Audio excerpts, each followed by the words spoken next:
Alrighty then und damit ein herzliches Willkommen zu einer neuen Folge Fix and Fidget mit mir und Basti. Wir sind auf S41. Wir sind hier im letzten Video des Jahres und ich freue mich, euch jetzt heute mein 50 € Giveaway anzukündigen. Um mitzumachen, solltet ihr Abonnent sein auf dem Kanal, ihr solltet das Video liken und ihr solltet einen Kommentar verfassen. Was drin steht, ist mir eigentlich egal, aber ihr könnt gerne mal auf das Thema auch Bezug nehmen, über das ich jetzt sprechen will. Oder ihr könnt natürlich auch gerne schreiben, wofür ihr die 50 € einsetzen wollt, ob es für Shakes and Fidget ist oder vielleicht für was anderes. Ihr habt Zeit bis zum, würde ich sagen, bis zum 4.1. Ich werde am 5. versuchen, die Auflösung zu bringen. Das heißt, bis zum 4.1. 23:59 Uhr Kommentare würden gelten. Natürlich nur ein Kommentar. So, und wir sind auf Server S41. Das Epic Event ist jetzt da. Ich könnte natürlich jetzt gleich mal schauen, dass wir meine Hitpoints Epics kriegen. Ja, das wäre ganz nice. Das wäre super. Ich will aber eben über ein Thema sprechen, was mir durch den Shakes and Fidget Stammtisch, den Dorse ja gestern schon hochgeladen hat. Ich verlinke ihn auch nochmal hier in der Beschreibung, falls ihr ihn nicht gesehen habt, aber ich denke, ihr habt ihn gesehen. Naja, Epics für die Toilette ist eigentlich auch nicht schlecht. Nehmen wir gleich mal das. Und zwar war ein großes Thema Serverzusammenlegung. Also ist ja bei Shakes and Fidget auch ein großes Thema. Und so richtig viel damit beschäftigt vorher hatte ich mich eigentlich nicht. Weil mich das ja auch noch nicht so betrifft. Also ich spiele ja eher auf noch relativ neueren Servern, also auch auf S41. Ich habe jetzt nicht das Gefühl, dass der mega inaktiv ist. Und ich mir dachte, ja, irgendwie catcht mich das Thema auch nicht so. Aber es sind ja tatsächlich dann Sachen aufgeploppt in dem Stammtisch. Ideen, Probleme, die genannt wurden.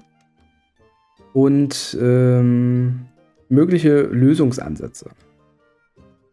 Und seitdem schwebt das Ganze so vor meinen Augen. Nur mal zum Abgleich. Terra hatte, glaube ich, erwähnt als Idee, dass man einen universalen Server hätte, so einen übergeordneten Server, wo man mit seinem Account drauf spielen kann. So grob war das gesagt. Das heißt, man kann entscheiden, will man den Account, jetzt gerade die bestehenden Accounts, auf dem alten Server lassen oder will man ihn auf diesen übergeordneten Server bringen. Und das an sich ist ja auch keine schlechte Idee. Es sind aber dann Probleme oder Fragen aufgeploppt, die man dann löst. Also wie sollte man die lösen? Nämlich zum einen die Frage wegen dem Multi-Account-Ting. Es müsste ja dann theoretisch, viele von uns haben mehrere Chars, auch teilweise auf älteren Servern, ja theoretisch eigentlich dann möglich sein, dass man Multi-Accounting betreiben kann. Wenn nicht, stelle ich mir das ganze Thema sehr schwierig vor, dass der Server überhaupt großartig befüllt wird, weil nicht viele Spieler haben so einen krassen Char, wo sie sagen, ich will den da reinpacken. Ne, Thema inaktive Server sind ja auch immer so ein bisschen Competition, die da fehlen würde. Oder halt auch der Umgang mit Leuten. Gerade diese Competition geht ja dann wirklich sehr, sehr stark verloren. Ne? Also das, weil einige vielleicht gar nicht ihren Server aufgeben wollen. Dann hatte Igneel auch erwähnt, dass er zum Beispiel auf seinem Server sich wahrscheinlich, also angenommen, er würde seinen Char übertragen auf diesen übergeordneten Server. Was würde dann mit seinem alten Server passieren? Ne? Dann wären ja noch mehr Leute inaktiv. Dass das ja auch vielleicht gar nicht der Sinn der Sache sein kann. Das waren sehr interessante Punkte. Und da wurde auch ein bisschen drüber gesprochen.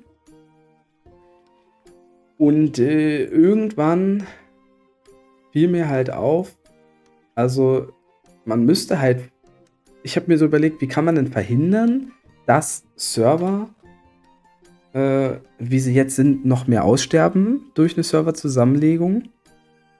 beziehungsweise wenn man sagen würde, man hat diesen übergeordneten Server, die Alternativen sind ja, dass Server zusammengelegt werden, zum Beispiel die ältesten deutschen Server, dass die zusammengelegt werden oder auch andere Servergruppen, also dass es so gruppiert wird. Da sind aber die gleichen Probleme. Erstens Multi-Accounting. Das muss erlaubt sein, damit das funktionieren kann. Weil auch einige Spieler haben ja auch gerade auf den ältesten Servern vielleicht auch mehrere Chars, die sie dann halt auch gerne zusammen in einem Server halt spielen lassen würden. Zum anderen ist das Thema Competition aus meiner Sicht auch nicht gegeben, wenn man die ältesten Server zusammenlegt, weil nicht jeder Char ist ja gleich alt. Ja, also ich kann auf Server 1 anfangen, nach wie vor.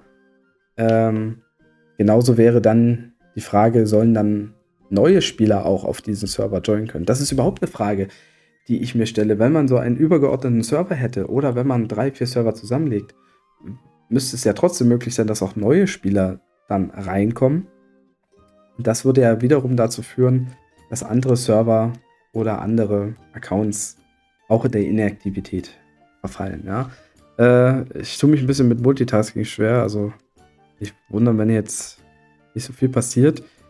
Ich habe mir halt die Frage gestellt, wie kann man denn versuchen, diese Problematiken allesamt zu umgehen, weil diese zusammenzumischen, klar, Multi-Accounting könnte man erlauben, aber wie macht man das dann? Wenn man Server 1, 2, 3 zusammenlegt, sind es ja normale Server. Das heißt, auf jedem normalen Server müsste ja Multi-Accounting dann theoretisch erlaubt sein. Oder man müsste Multi-Accounting nur für die zusammengelegten Server erlauben, aber das ist ja irgendwo auch nicht fair. Dann könnte ja jeder 50 Accounts machen, theoretisch. Die Gilden gründen, im schlimmsten Falle noch irgendwelche Hilfsmittel nutzen, ja. Und halt eine Konkurrenz bilden, die eigentlich gar nicht da ist. Und andere Spieler vielleicht verschrecken. Das sind so viele Probleme. Ich frage, welche Optionen haben wir vielleicht mit Shakes and Fidget, um diese ganzen Problematiken zu umgehen? Ich habe da noch einen Vorschlag gemacht als Alternative, dass man, wenn man Multi-Accounting zulässt für einen übergeordneten Server, dass man das Ganze dann filtert, dass es wie verschiedene Bereiche gibt. Also Terra meinte, dass man die nach Level filtert. Ich meinte nach Char-Alter. Das gewisse, dass man sagen kann, jetzt, alle Chars bis Level 100 sind halt auf einem Server übergeordnet, nur für sich, sehen nur sich und die anderen nicht. Wenn sie dann das Level übersteigen, würden sie dann diejenigen sehen von 100 bis 200 zum Beispiel. Oder aus meiner Perspektive, wenn halt ein Char 1 bis 6 Monate alt ist, dann sehen die sich. Wenn er 6 bis 12 Monate alt ist, dann sehen die sich nur und können auch nur untereinander interagieren. Aber das sind auch alles keine so geilen Lösungen. Letztendlich. Ich fühle es bei keiner. Und irgendwann kam der Punkt bei dem Stammtisch, ich habe es auch im Stammtisch dann versucht zu erwähnen, dass man vielleicht einfach versuchen sollte, mit bestehenden Mitteln aufpoliert dieses Problem zu lösen. Und da kam mir halt die internationale Ehrenhalle in den Sinn. Die internationale Ehrenhalle, wie sie hier jetzt ist die einzige Möglichkeit bisher, mit Spielern zu interagieren, die auf anderen Servern spielen. Man interagiert eigentlich nicht wirklich mit denen. Man kann sie sich ja nicht mal mehr angucken. Ich dachte, man konnte sich die mal angucken. Aber sie werden zumindest gelistet. Und das sieht ja letztendlich auch aus wie eine. Stell dir mal vor, das wäre jetzt einfach nur ein Server. Ein Server. Ja? Die internationale Ehrenhalle, wie sie jetzt ist, nimmt immer ab einem gewissen Zeitpunkt den Server-Stärksten, Server-Erstplatzierten, füllt ihn rein. Dann gibt es generierte Angriffe gegen den Vorgänger oder Nachfolger, je nachdem. Das ist mir nicht ganz klar, weil ich auch noch nie drin war. Dieser internationalen Ehrenhalle. Kann auch gerne jemand aufklären. Aber es ist ein Feature, wo ich sage, da wird viel verschenkt. Weil es erstens nicht sehr transparent ist. Es zeigt nur bedingt wirklich an. Also Strider jetzt aktuell der stärkste ist, davon ist auszugehen. Aufgrund des Fortschrittes seines Chars. Aber hier sehe ich einfach viel mehr Potenzial. Und ich habe überlegt, wieso könnte man denn nicht anstelle eines übergeordneten Servers oder anstelle einer Serverzusammenlegung die internationale Ehrenhalle so aufpushen, dass nicht nur die serverstärksten Spieler gezeigt werden, sondern im besten Falle alle Spieler, die irgendwo einen Account haben auf einem Server, angezeigt werden können, wenn sie gewisse Voraussetzungen erfüllen, sprich Aktivität. Das heißt, man würde dann in diesem Fenster vielleicht sogar dann noch mit einem wie Art Doppelbelegung, also dass man die Hall of Fame separat hält und die internationale Ehrenhalle rausnimmt und sie umbenennt in All-Time Hall of Fame vielleicht. Und dann hätte man die Option, dass alle Spieler auf allen Servern in diesem Bereich auf ihrem normalen Server bleiben. Sprich, man würde sich ganz normal auf seinem normalen Server, ich würde mich auf S41 einloggen, ich würde meine Alu spielen, ich würde den ganzen Kladderadatsch machen. So hätten wir das Problem gelöst. Einerseits, dass die Server an sich noch inaktiver werden, weil vielleicht Leute, wenn sie ihren Account woanders hin transferieren müssten, dann aufhören auf dem Server. Das heißt, die Server noch mehr aussterben, wie sie jetzt schon aussterben. Und man hätte vor allen Dingen das Problem gelöst, dass es kein Multi-Accounting benötigt, denn es ist kein neuer Account, sondern es ist einfach auf jedem Server, so wie man die Möglichkeit hat, die Ehrenhalle zu spielen, hätte man die Option noch die All-Time Hall of Fame zu spielen. Und diese All-Time Hall of Fame könnte man ja möglicherweise noch so detailliert aufsetzen, dass man hier gewisse Filter einsetzt. Das heißt, es werden zwar alle Daten abgerufen, aber wenn ich jetzt selber als Spieler natürlich sage, mein Char ist jetzt nur 2 Jahre alt, ich möchte mich halt konkurrieren mit anderen Chars möglicherweise, die ähnlich alt sind, dass man den Filter setzt. Und mir werden dann nur die Spieler angezeigt, die auch ähnliches Char-Alter haben, egal auf welchem Server. Oder dass man das Thema mit den Level einbaut, dass man sagt, ich möchte nur mit Spielern interagieren können zwischen Level 450 und 500. So, da musste ich einen kurzen Break machen. Wo war ich gewesen? Also die Option, die internationale Ehrenhalle auszuweiten, dass wir keinen extra Server brauchen, wo man seine Chars transferieren muss, um vorhandene Server nicht noch mehr zu schädigen. Keine Server-Zusammenlegung, wo wir das Problem des Multi-Accounts gegebenenfalls haben, weil im blödsten Falle wirklich die aktiven Spieler die gleichen Spieler sind mit verschiedenen Accounts.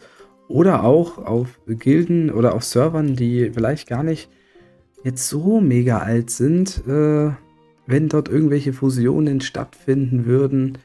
Ich denke da gerade eigentlich an Gilden wie Quit Happens, die auf mehreren Servern teilweise im Top-Bereich sind. Wie das dann funktionieren soll, wenn die zusammengelegt werden. Nein, einfach eine zusätzliche Anzeige und Fusion aller Spieler im besten Falle, die nichts mit dem eigentlichen Shakes and Fidget Wahnsinn zu tun haben, sondern nur weitere Anreize bieten. Da kann man jetzt natürlich auch fragen, was ist denn der Sinn dahinter, wenn alles so bleibt, wie es ist und nur da ein neues Feature kommt. Die erste Gegenfrage hätte ich, welcher Sinn hat jetzt die internationale Ehrenhalle? Also die wenigsten Spieler klicken drauf, glaube ich, weil sie sich dafür interessieren, weil sie gar nicht in der Lage sind, da aufzuploppen, sondern weil man die Ehrenhalle halt einfach nur haben will und da zweimal drauf drückt. Der Sinn wäre dann, dass jeder Spieler, egal auf welchem Server er spielt, wie alt er spielt, ob er Free-to-Play-Spiele spielt oder nicht, die Chance hat, sich universal mit anderen Chars zu messen, wenn er denn will. Es gibt auch sicherlich Spieler, die sowas, wenn es gäbe, angenommen, es würde das jetzt schon so geben, wie ich mir das vorstelle, ne? Dass hier jetzt, wenn man mal alle Filter oder alle Filtermöglichkeiten mal weglassen würde, dass alle Spieler hier irgendwo angezeigt werden könnten und man könnte die gegebenenfalls angreifen.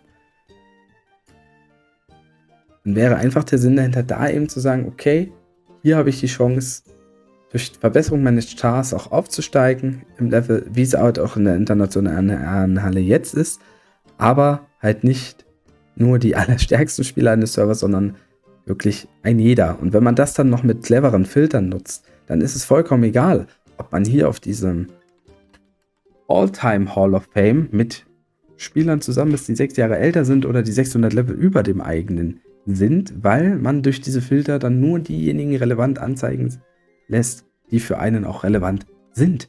Man könnte ja auch aus Spaß sagen, ich möchte gerne nur alle Krieger sehen, nur gegen Krieger kämpfen.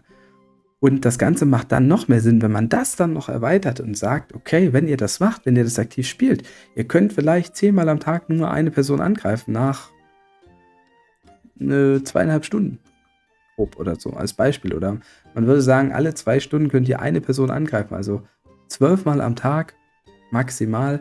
Es geht nichts um Ressourcen, es geht auch keine Pilze, die man einsetzt in diesem Feature. Es geht einfach nur darum, vielleicht Siege einzufahren, um dann vielleicht, und da haben wir auch im Stammtisch drüber geredet, gewisse Achievements oder Belohnungen freizuschalten, die nichts mit der Verbesserung des Charts zu tun haben, aber vielleicht schöne Ordner oder Abzeichen mit 5er Winstreak in der All-Time Hall of Fame oder was auch immer. Orden gab es früher, waren nice, wünschen wir uns zurück, wurde im Stammtisch erwähnt. Oder man hat optische Highlights, dass man die Chance hat, in seinem Gear vielleicht irgendeinen Ordner, irgendein Zeichen einzubinden, was jeder Interessierte sich angucken kann und sieht, okay, hier hat derjenige also irgendwas geschafft. Solche Achievements gibt es ja noch nicht mal jetzt in der Internationalen Ehrenhalle, zumindest weiß ich das nicht. Und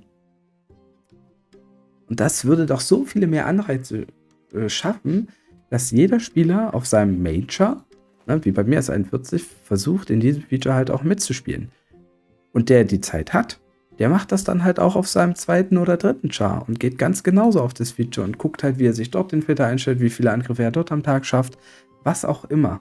Man könnte ja auch sagen, dass alle Spieler auf dem Alltime-Server durch gewisse Aktivitäten Punkte freischalten und wenn man es schafft, innerhalb der Shakes and Fidget Community eine gewisse Punktzahl zu erreichen, gibt es vielleicht irgendwelche besonderen Events, die vielleicht Boni für alle bringen. Prozentual auf den jeweiligen Stand des Chars oder irgendwas man kann. Also ich habe so viele Ideen in diesem Zyklus, weil ich halt sage, das ist doch geil. Mir fällt nichts ein, außer vielleicht der technischen Seite, die ich nicht weiß, denn alle Spieler, alle Accounts zusammenzufassen, die es gibt, das sind ja unglaubliche Daten. Aber die Daten sind da. Das ist auf jeden Fall klar. Und es gibt ja jetzt schon die Chance, Daten auszulesen durch die Internationale Hall of Fame, wo das Spiel selber kombiniert. Oder natürlich auch durch die SF-Game-Tools, die es gibt. Also es gibt schon die Möglichkeit, und da kann man auch super gut filtern, viele, viele Daten auszulesen. Und ich kann mir natürlich vorstellen, dass einfach die Menge an Daten das Problem sein könnte, wenn jetzt meine Idee einfach mal 1:1 so umgesetzt werden würde. Aber dann wäre ja der erste Schritt zu sagen, komm, wir erweitern trotzdem die Hall of Fame international, bringen ein paar Achievements da rein, oder noch mehr, die auch ein bisschen mehr Anreize schaffen, die nichts mit Pilzen zu tun haben, und nehmen halt nicht nur jeden Top-1. Spieler rein, sondern vielleicht die Top 50. Das würde ja auch schon auf vielen älteren Servern dazu führen, dass man vielleicht doch noch ein Feature mehr oder einen Grund mehr hat zu sagen, ich will diesen Char auf jeden Fall spielen, weil ich kann mich hier mit anderen Spielern messen, die halt nicht nur 1. Platz sind, wo es halt schwierig ist, aber man wird überhaupt erstmal angezeigt in einer Liste und so weiter und so fort. Mir fällt außer der technischen Seite nichts, also was dagegen spricht. Und da ich, wie gesagt, auch einen Break machen musste, noch mal kurz das Fazit. Ich stelle mir vor, dass anstelle der Serverzusammenlegung es werden keine Server zusammen fusioniert, um kein Problem zu haben mit Multi-Accounts. Oder weil es für mich auch nicht die Art Competition dann bringen würde, die sich manche Spieler vielleicht wünschen. Punkt 2, ich würde auch keinen übergeordneten Server erstellen, der einen zwingt, seinen Char aus seinem vorhandenen Server zu importieren, zu überschreiben, zu umschreiben, sodass man auf seinem eigenen Char nicht mehr spielt, sondern nur noch auf seinem älteren Server nicht mehr spielt, sondern nur noch den Char auf dem übergeordneten Server, weil das dann dazu führen würde, dass auch viele, viele Server einfach wirklich komplett tot gehen, sondern eine Lösung, die alle Spieler auf ihren Servern so lässt, wie sie sind und trotzdem Anreize bietet, sich mit anderen Spielern an andere Server zu messen, indem wir die internationale Hall of Fame erweitern, verbessern, eine All-Time Hall of Fame schaffen, mit Filtern, damit jeder, wenn er möchte, sich auch mit den Leuten misst, die halt auch messbar sind. Und selbst wenn nicht, dass man mal aus Spaß sagt, ich möchte mal einmal kämpfen gegen den Spieler XY von Server XY, dann kann man das auch in der All-Time Hall of Fame machen. Und man muss nicht in der SF Game Tools die Daten erstmal reintransferieren oder manuell reinschreiben und auf die wahrscheinliche Gewinnchance, sondern dass man wirklich einen Live-Kampf dann einfach sieht zwischen Han Rizzle auf S41 und Han Rizzle auf W50. Auch wenn ich das jetzt nicht machen will.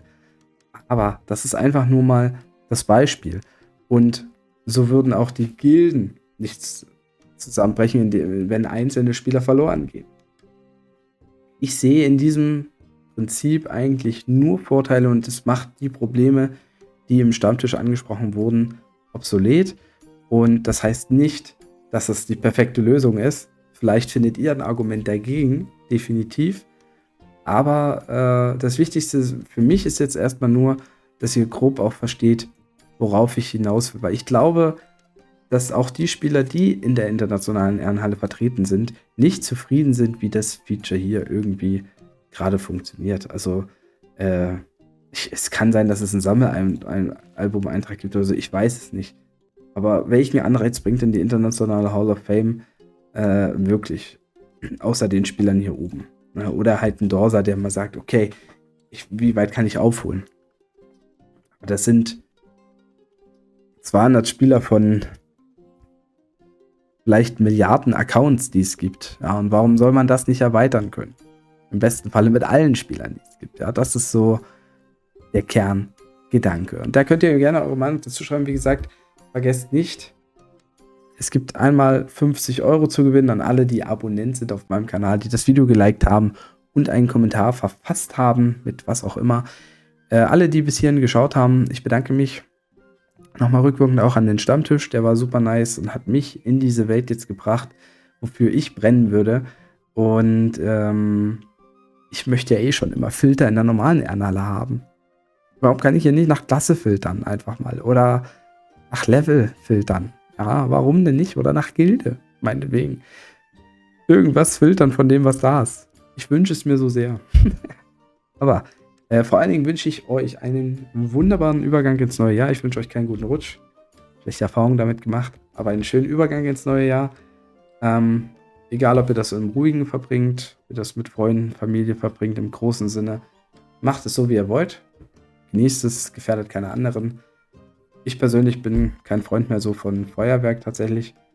Das hat aber auch mit den Erfahrungen in Dresden zu tun, weil hier so viele Feuerwerke teilweise sind. Und jetzt, seitdem man auch ein Kind zu Hause hat. Aber man kann ja auch Silvester trotzdem schön Spieleabend machen oder sowas. Und die böllern wollen, böllert ordentlich rein. Ich wünsche euch auf jeden Fall was. Am 5.1. sollte die Auflösung kommen.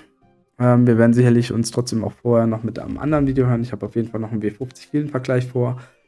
Und eigentlich noch so viele Ideen. Ich bin schon wieder aktuell in einer Phase, wo sich so viel sammelt. Und mal gucken, was ich davon umsetze. Vielleicht machen wir auch nochmal einen Recap des letzten Jahres. Könnte ich mir auch gut vorstellen. Ich werde es sehen. Ich freue mich auch im nächsten Jahr, wenn ihr wieder einschaltet. Wenn es euch gefallen hat, dann auch gerne einen Daumen nach oben. Nicht nur wegen dem Gewinnspiel, aber ihr solltet es wegen dem Gewinnspiel sowieso machen. Deshalb habt ihr keine Chance. Oder keine Wahl. Also, ich wünsche euch was. Kommt gut rein in 2022. Haut rein, macht Tschüss und Servus. Euer Basti.